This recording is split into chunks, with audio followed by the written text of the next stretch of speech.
Previously on the Pavement Top 50. Blackout. Say, what do you think, Jessica from Ann Arbor? I think it is a very solid Pavement song. Yeah. Like, I think it belongs in the top 20 to 30. Okay. Because, I don't know, it hits all the right Pavement beats. Hey, this is Westy from the rock and roll band Pavement, and you're listening to The Countdown. Hey, it's JD here, back for another episode of our Top 50 Countdown for Seminal Indie Rock Band, Pavement. Week over week, we're going to count down the 50 essential Pavement tracks that you selected with your very own top 20 ballots. I then tabulated the results using an abacus, 6 taquitos, and a bottle of bismal. How will your favorite songs fare in the rankings? You'll need to tune in to find out. So there's that. This week, I'm joined by Pavement superfan Kyra from the cornfields of Western Illinois. Illinois. How the fuck is it going, my friend? It's pretty fucking great. Thank you for asking. All right. Well, let's not beat around the bush. Let's get right into this. Let's talk about your Pavement origin story.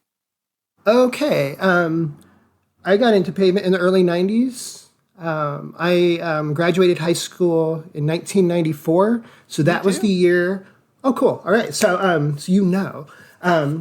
Yeah, I was 18 years old. I was getting ready to graduate high school, and I'd been hearing about Pavement, you know, and like Spin and stuff, Spin magazine and stuff like that. And it sounded cool, but here in the middle of fucking nowhere, cornfield, they just didn't have everything, you know, or just things were slower to get here, maybe. Yeah. Stuff like that. But it's a small town, Western Illinois. I lived in a town of 800 people, 801 people. And I'm in the college town that's not far from there, which is a town of like 20,000, I think. Okay. Western Illinois University. And that's where I live now. And that's where I kind of grew up around here and ended up back here. But so anyway, I was a teenage kid and I was into Nirvana and Pearl Jam, Soundgarden, all that stuff, Alice in Chains. But I was also getting into cool stuff. I had a really cool curiosity, I think. You know, I was into Dinosaur Jr. I was getting into Sonic Youth and Sugar, The Replacements, REM, Morphine, just stuff like that. I think I was getting into more alternative type music. And I was also really getting into Bob Dylan around that time. Oh, wow. That's pretty diverse. So Pavement kind of clicked with me. I got that CD called No Alternative. Yep. It was a compilation. It had a bunch of cool bands. It had a new Nirvana song on it. I think that's why I wanted to get it, because it had a cool Nirvana new hidden track on it or something like that. But the Pavement song was really cool. It was Unseen Power Up the Picket Fence, which is that weird REM kind of tribute.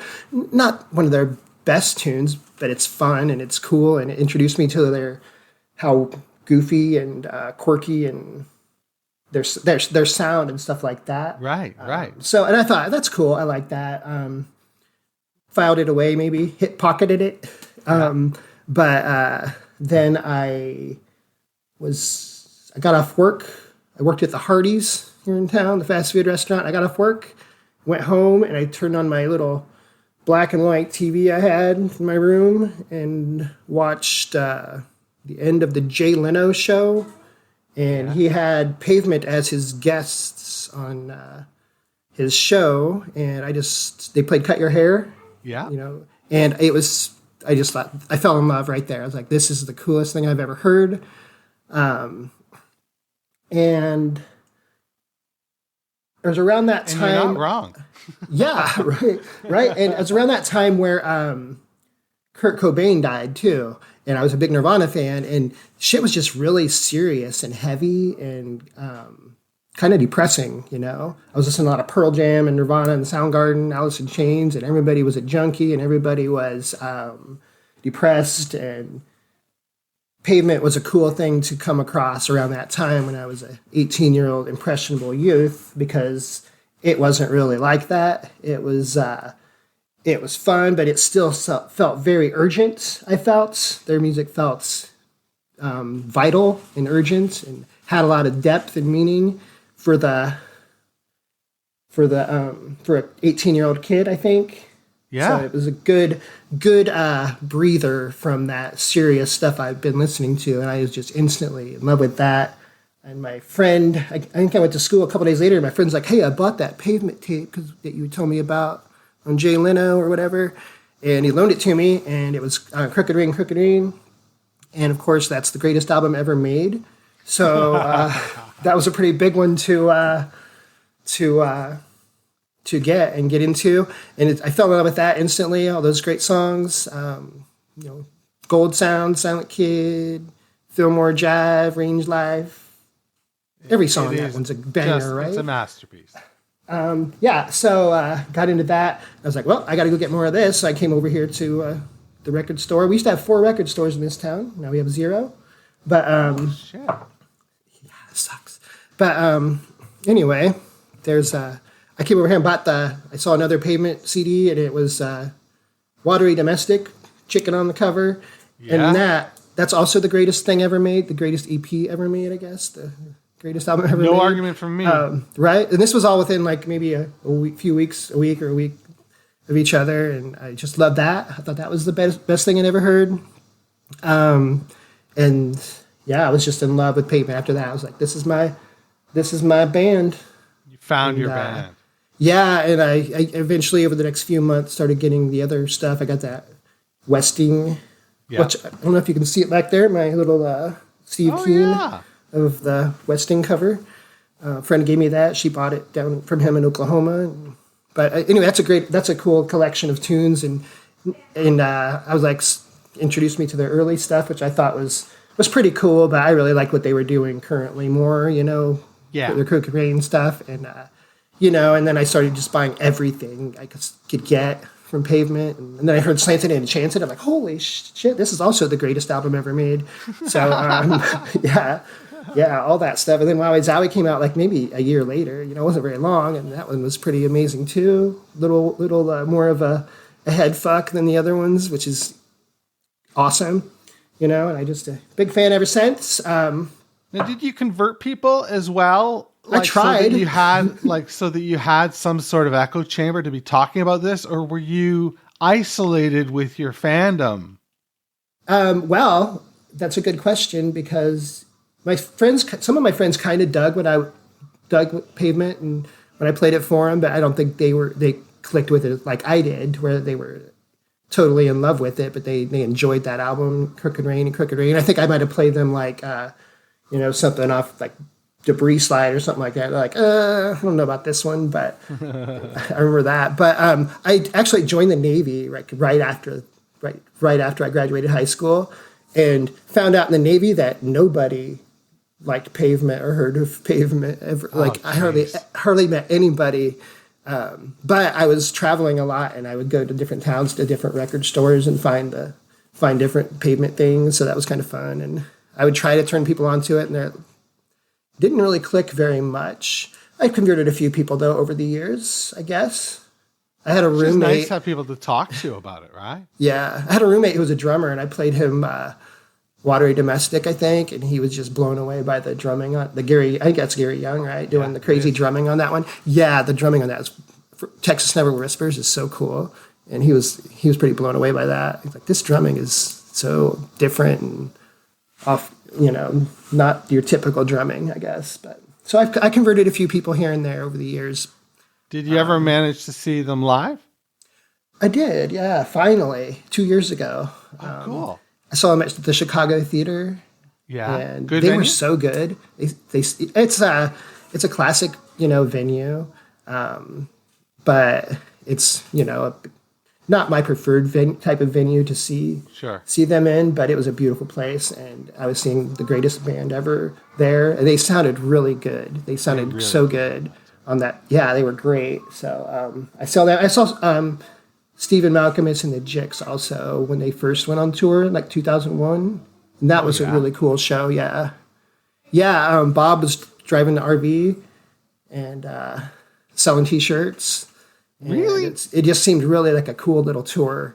I think Stephen's Malcolmus's girlfriend was in the band kind of for a while there. And she was kind of like doing background vocals and stuff like that. So it was kind of a fun gig. Yeah.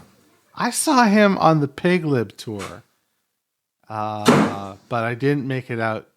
I wonder where he would have played here. For Pig Lib, he played at a bar called Lee's Palace, which is like just a great venue to, just ease into and I like those. Be with your people, right? I would rather do that than be at the Chicago Theater, but this was at the Metro where I saw it in Chicago, which is it's kind of the cool venue in Chicago where all the cool bands play. But and I'm from small town. It's 3 hours to Chicago for me, a 3 or 4 hour drive, and it's scary in Chicago because it's hard to drive and traffic and stuff like that. But that's why I didn't go to a lot of shows when I was a kid, just because I'm a hillbilly, and I didn't make it to see them when they were. I would have loved to have seen them, when they were at Lollapalooza or playing small clubs and stuff like that, touring behind, Slanted and Enchanted. But no, I just kind of didn't get the chance to actually see them. I remember my now ex-wife bought me tickets to see them. Just on a whim. I told her I wanted to go see them in New York when they first reunited, did the reunion in 2010, I guess it would have been. Yeah, and she actually bought tickets, but we ended up going to Jamaica and getting married instead around the same time. So I had to cancel that. And, I mean, that's kind of a bust. But so I kind of missed opportunity there, I guess. But yeah, I've just been a huge fan ever since. I always felt like all of their album releases were like an event. And I remember hanging out when I was stationed in Texas, hanging out with some friends when Bright in the Corners came out and playing it for them. And they actually really liked some of the songs on it. I remember Stereo and Shady Lane and stuff like that. I thought that stuff could have been a hit. I was like, this stuff's going to be a hit, guys. And they're like, yeah, sure. And of course, I feel the same always way. Wrong.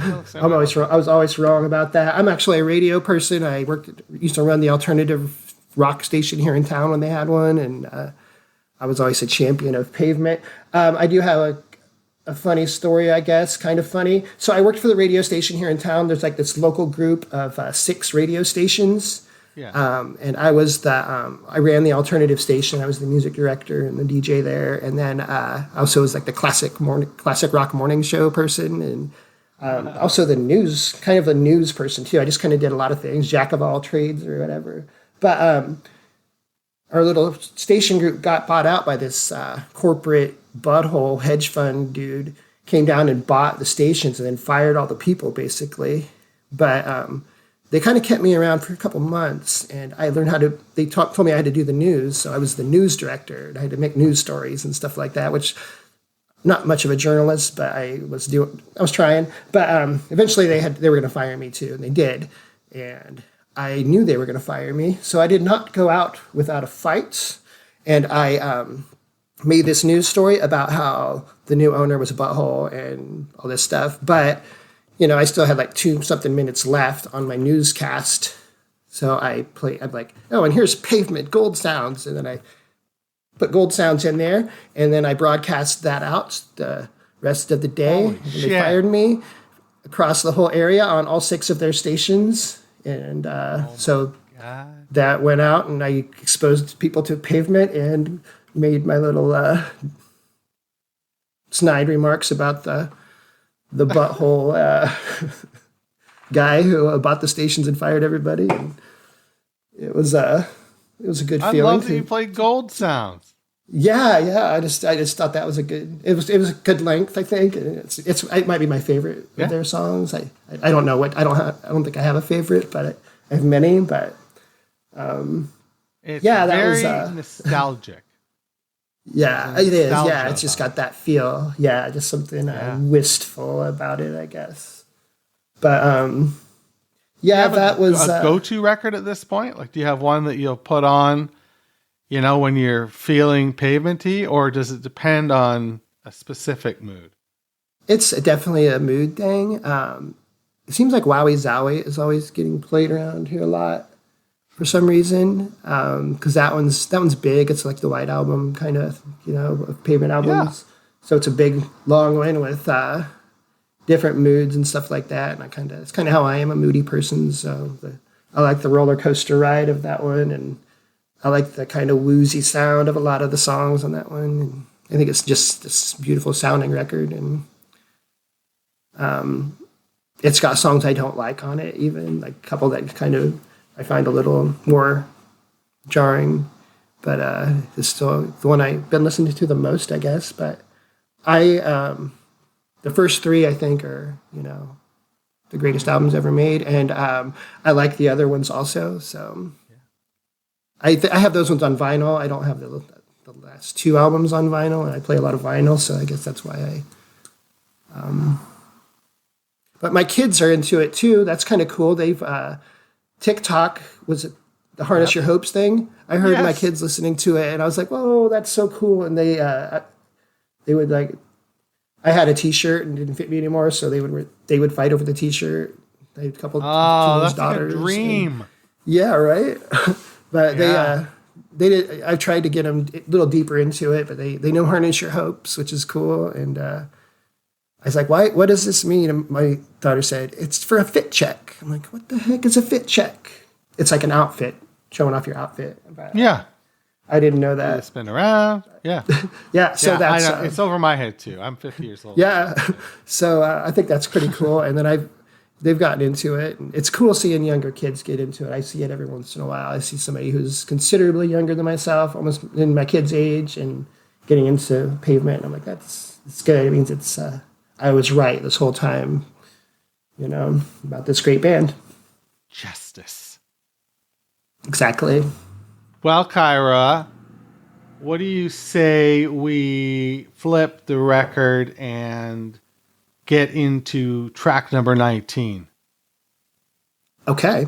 All right. We'll do that right after this. Hey, this is Bob Nastanovich from Pavement. Thanks for listening. And now on with a countdown. 19.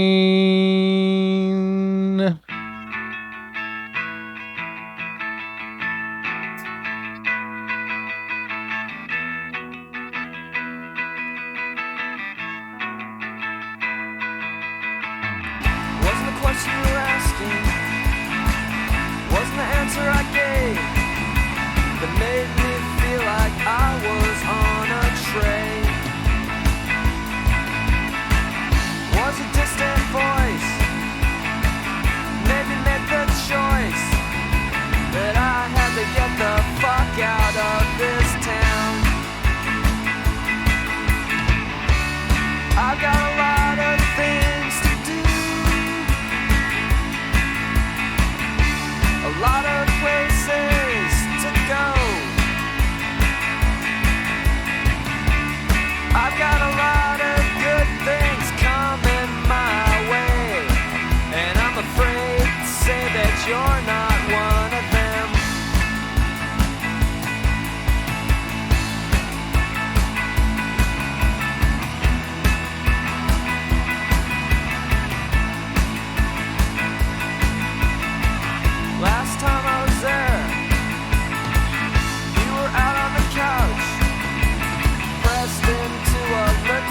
Electric too. It was the way that you smiled and made me know at once that I have to get the fuck out of this town. 'Cause I've decided to make a stand, and I'm not gonna take your taking the next bus out of here. I'm gonna head to Box Elder MO.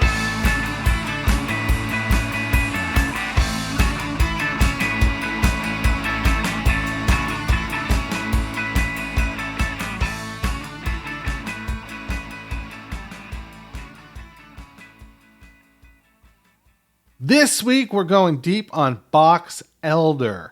How are you feeling about song number 19, Kyra from the COWI? I fucking love Box Elder so much. It's a great song. It's one of the earlier Pavement songs. I think it's very early Pavement song. Say it's, song number 1. Yeah, exactly.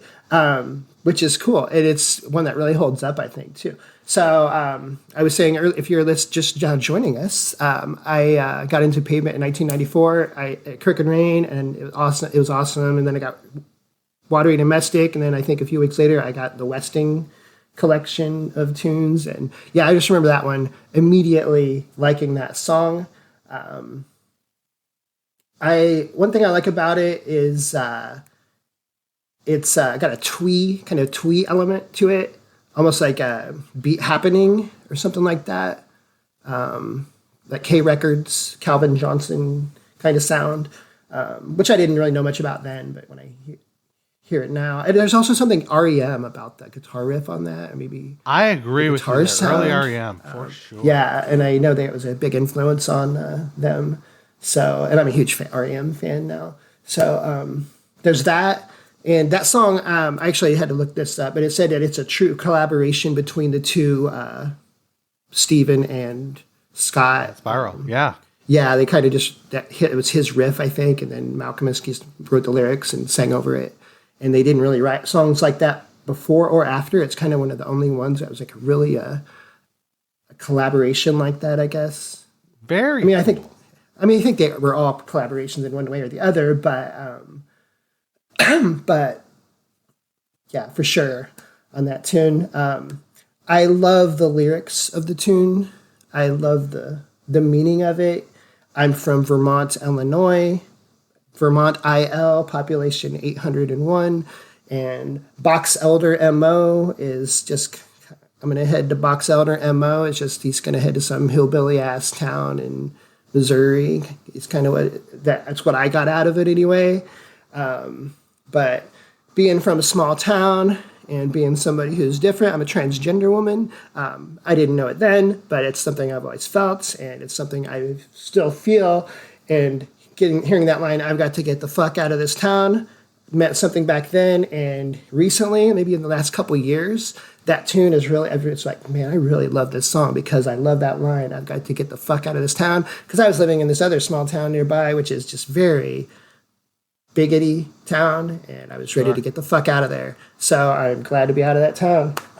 Had to get the fuck out of that town and come over here to Box Elder. I love that it means Box Elder. Personally. Yeah, it's got some deep meaning, I think. And yeah, I'm in a place where I was in a town, there's not a lot of Pavement fans, So get the fuck out of this town. So it's just, it's a cool song. It's I think their sound and their songwriting improved significantly after that.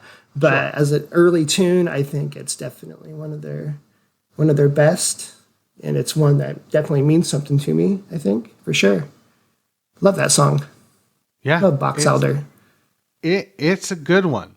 What do you think about where it landed on the countdown, number 19?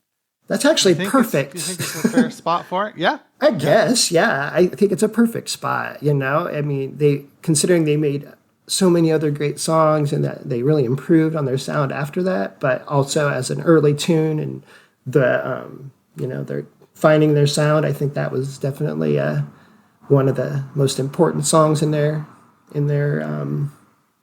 canon of awesome tunes. Well, really, I mean, if you think back, this song was covered by Wedding Present and played by John Peel. And I wonder if John Peel hadn't got his hands or mind wrapped around Pavement, like they are so huge in the UK. Yeah. And it just makes me wonder what would have happened had they not had access to, John Peel. It would have been very interesting. But that's how he got into them, through Wedding Present's cover. That's how. My memory is so shit, but I feel that sounds okay. If I'm wrong, send me an email, jdmeetingmalcolmus@gmail.com. New email address, everybody. Well, Kyra, it's been good talking to you today from Western Illinois, and talking about Box Elder. I enjoyed myself. I hope you enjoyed yourself. And that's about what we have to say. Do you have anything you want to plug? No. I mean, I host a folk, alternative country Americana radio show on Tri-States Public Radio every Sunday night at 7:00 if people are into that sort of stuff. But that's what I do, but nothing to plug. I'm just here to talk about Pavement. Love it. I love the show. It's a great show. Keep up the good work. Oh, thanks. That means a lot, for real. That's what I got to say this week, and we'll be back next week with song number 18. We are in the thick of the top 20. My goodness. Wash your goddamn hands. Thanks for listening to Meeting Malcolmus, a Pavement podcast, where we count down the top 50 Pavement tracks, as selected by you. If you've got questions or concerns, please shoot me an email, jd@meetingmalcolmus.com.